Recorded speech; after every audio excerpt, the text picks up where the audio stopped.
하나님의 나라의 역사와 제국인 바벨론의 역사를 우리는 예레미야서를 통해서 만나게 됩니다. 하나님께서 애굽에서 이스라엘을 구원하셔서 약속의 땅으로 들여보내셔서 그곳에서 거룩한 백성 제사장 나라 되게 하기를 원하셨습니다. 가나안 땅은 비어있는 땅이 아니었습니다. 가나안 7부족이 이미 가나안 종교로 물들어버린 그 땅 속으로 하나님께서는 하나님의 자기 백성을 들여다 보내셔서 그 가나안이라는 세상을 이기고 하나님의 왕권을 성취하고 실현해야 될 사명이 바로 이스라엘 백성들에게 있었습니다. 그 일을 이루시기 위하여 하나님은 하나님의 열심으로 이스라엘을 이끌어 오셨습니다. 그 하나님의 열심에 반응했던 이스라엘이 가나안 땅에 들어가서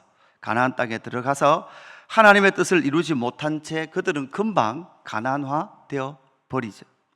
그랬던 그들, 결국은 그 세상 나라의 멸망하는 그 모습, 세상 나라화 돼 가고 있었던 이스라엘 백성들을 결국 하나님은 바벨론이라는 그 나라를 통해서 그 나라를 멸망시키시고 바벨론으로 옮겨 놓으신 그 상황 가운데에서 하나님은 특별히 이 바벨론에 대한 심판 메시지를 예레미야를 통해서 우리에게 주고 있는 겁니다. 하나님의 백성들의 죄는 무엇입니까? 그들의 존재의 의의를 상실했습니다. 그렇다면 반대로 바벨론의 죄는 무엇입니까? 바벨론은 하나님의 나라를 점령하고 하나님의 성전을 무너뜨렸던 것이 바로 그들의 죄입니다.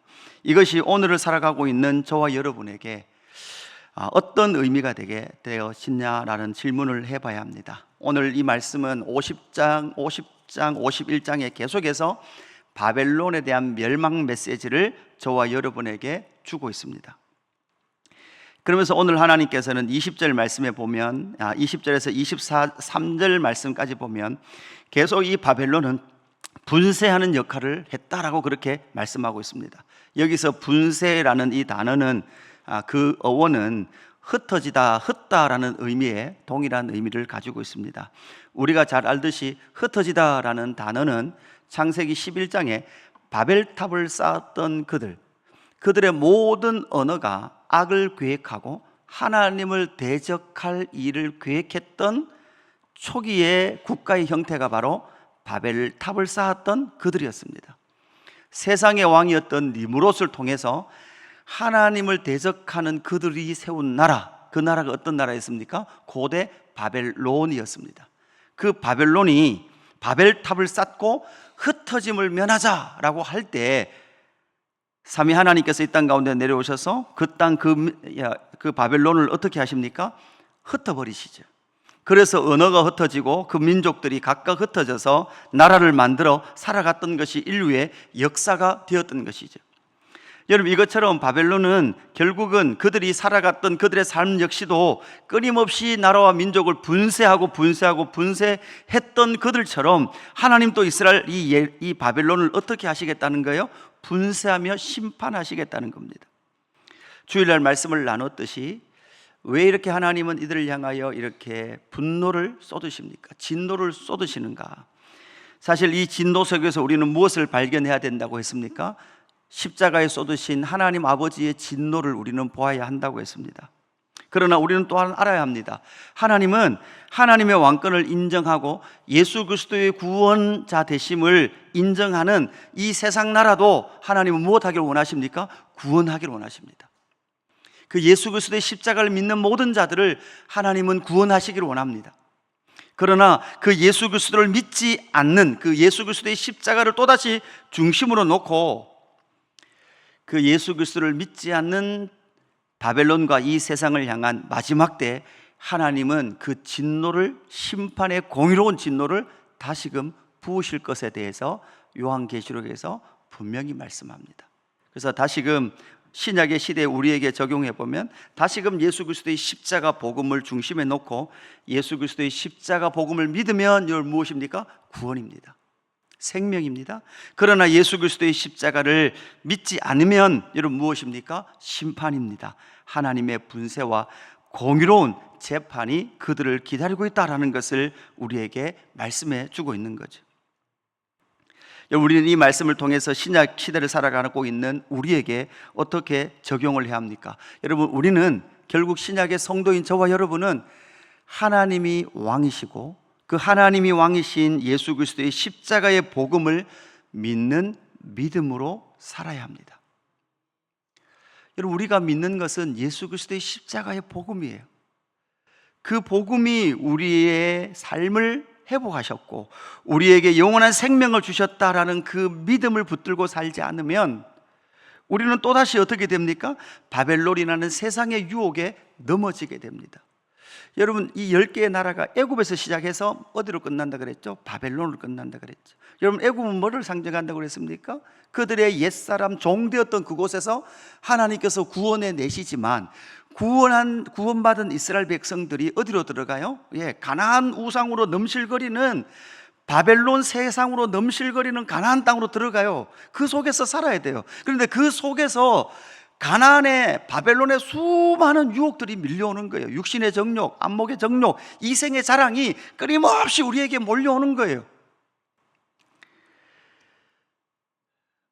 여러분, 그 모든 것이 어디에 있습니까? 여러분, 사실은 옛사람이었던 우리 안에 있는 거예요. 바벨론이 어디 있습니까? 우리 안에 있는 거예요. 그래서 신앙생활은 그 세상, 바벨론이라는 그 세상과 끊임없이 영적 전투를 하며 그 바벨론, 우리 안에 있는 바벨론을 분쇄시키는 거예요.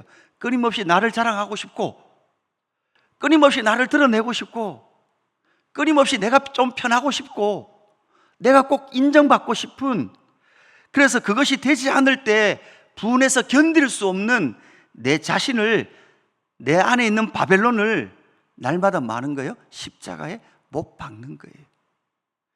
하나님은 이스라엘 백성들을 가나안 땅에 들여다 보내시기 직전에 이렇게 말씀하셨어요. 너희는 애굽 땅의 풍속도 따르지 말고 너희들이 들어갈 가나안 땅의 풍속도 따르지 마라. 우리는 옛사람 애굽에 종되었던 옛사람의 본성을 따라 살 수도 없고 살아서도 안 되고, 그리고 우리가 지금 살고 있는 바벨론과 같은 이 세상에 육신의 정욕과 안목의 자랑과 이생의 자랑을 따라 살아갈 수 없다. 그것이 바로 하나님의 나라 백성이다 라는 것을 우리에게 말씀해 주고 있는 거죠. 결국은 바벨론을 따라 살면, 바벨론이 말하는 세상을 따라 살면 너희도 이스라엘처럼 어떻게 된다는 거예요? 하나님의 다루심 안에 있게 될 것이라는 거죠. 30절에 보니까 바벨론은 용사입니다. 끝없이 이 세상은 용사처럼 살라고 그렇게 우리를 유혹합니다. 우리의 자녀들을 용사처럼 키워야 된다고 생각합니다. 아무것도 두려울 것이 없는, 자기가 소유하고 있는 힘, 자기가 소유하고 있는 권력, 자기가 소유하고 있는 그런 모든 능력으로 절대 두렵지 않은, 굴하지 않은 그러한 자식으로 키우라고 이 세상은 말합니다. 그러나 여러분, 우리는 저와 여러분의 삶이나 우리의 자녀들의 삶을 이 세상의 용사로 키워서는 안 됩니다.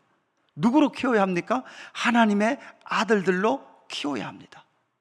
하나님의 아들들은 어떤 자들입니까? 아버지의 말씀을 듣는 자들입니다. 아버지의 말씀에 순종하는 자들입니다.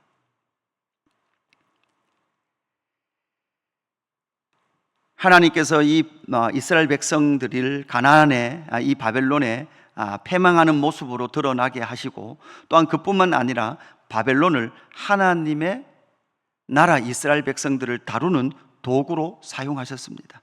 오늘 24절 말씀에 보면 이렇게 말씀하죠. 너희 눈앞에서 그들이 시온에서 모든 악을 행한 대로 내가 바벨론과 갈대아 모든 주민에게 갚으리라. 여호와의 말씀이니라. 결국 여러분, 바벨론은 무엇이었습니까? 이스라엘을 다루는 도구였습니다. 우리에게 적용해 보십시다. 여러분, 이 세상은 사실 여러분 뭡니까? 우리를 하나님의 거룩한 백성으로 다루시는 도구입니다. 세상이 왜 이렇게 좋아 보일까요? 왜 이렇게 아름다워 보일까요? 그죠? 여러분, 이 좋아 보이는 이 속에서 뭐를 발견하라는 거예요? 내 안에 있는 그리없는 욕망을 발견하라는 거예요. 그리고 너 이 욕망, 이 바벨론을 따라 살면 너는 결국 뭐 한다? 무너진다, 망한다.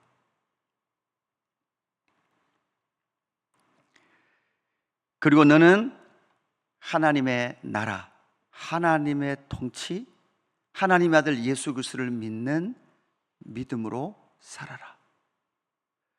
우리의 삶이 끊임없이 흔들리는 것처럼 나타날 겁니다. 그럼에도 불구하고 그 속에도 하나님의 아들 예수 그리스도를 믿는 믿음을 가지고 살 것을 우리에게 말씀해 주고 있는 거죠.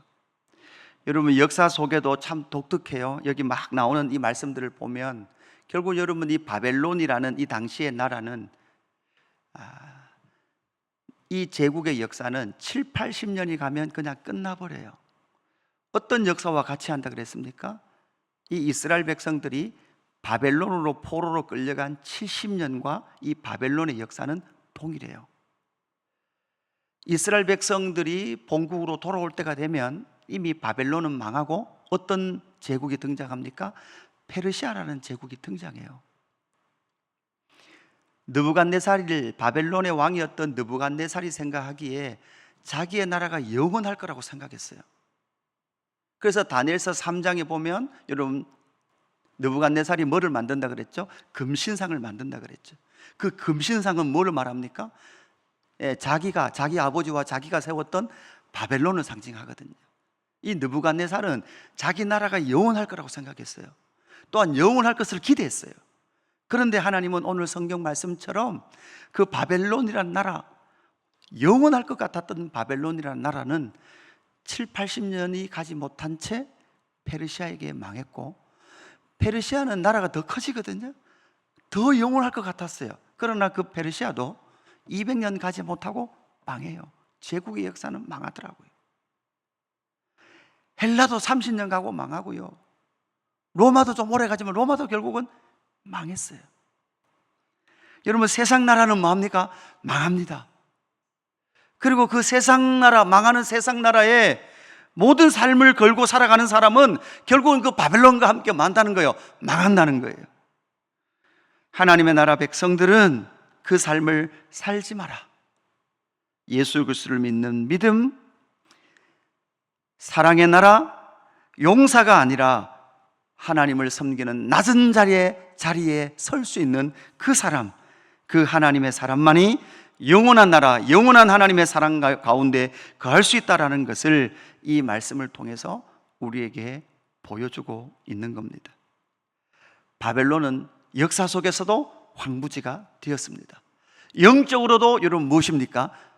황무지가 될 것입니다. 그 황무지가 될 바벨론을 사모하지 마십시오. 그리고 영원하신 하나님의 나라, 그 사랑의 나라의 통치를 담아 살아가는 저와 여러분의 삶이 되기를 주님의 이름으로 축복합니다. 아버지 하나님, 감사합니다. 우리 안에 끊임없이 바벨론의 유혹이 있습니다. 너도 용사로 살아라, 더 자랑거리를 많이 만들어라, 더 유명한 사람 되거라, 더 높은 곳에 닿아라 라고 말하는 이 유혹 속에, 아닙니다, 하나님이 나의 왕이십니다. 예수님이 사랑의 왕이십니다. 때로는 억울한 것이 우리의 삶 가운데 찾아오고, 때로는 해석할 수 없는 우리의 삶의 아픔이 내 삶을 덮칠지라도, 그럼에도 불구하고 나의 왕은 영원하신 하나님이신 것을 고백하며 살아가는 우리의 삶이 될 수 있도록 역사하여 주옵소서. 하나님, 우리 안에 바벨론이 놓여 있는 것 같습니다. 하나님 아버지, 눈에 보기 좋은 것이 너무나 많습니다. 그 유혹이 끊임없이 우리를 덮쳐옵니다. 하나님, 그럴 때마다 육신의 정욕과 이생의 자랑과 안목의 그 모든 자랑들을 날마다 십자가에 못 박으며 영적 전쟁을 치르며 살아가는 우리의 삶이 될 수 있도록 역사하여 주옵소서. 감사함을 드리며 구주 예수 그리스도 이름으로 기도드리옵나이다. 아멘.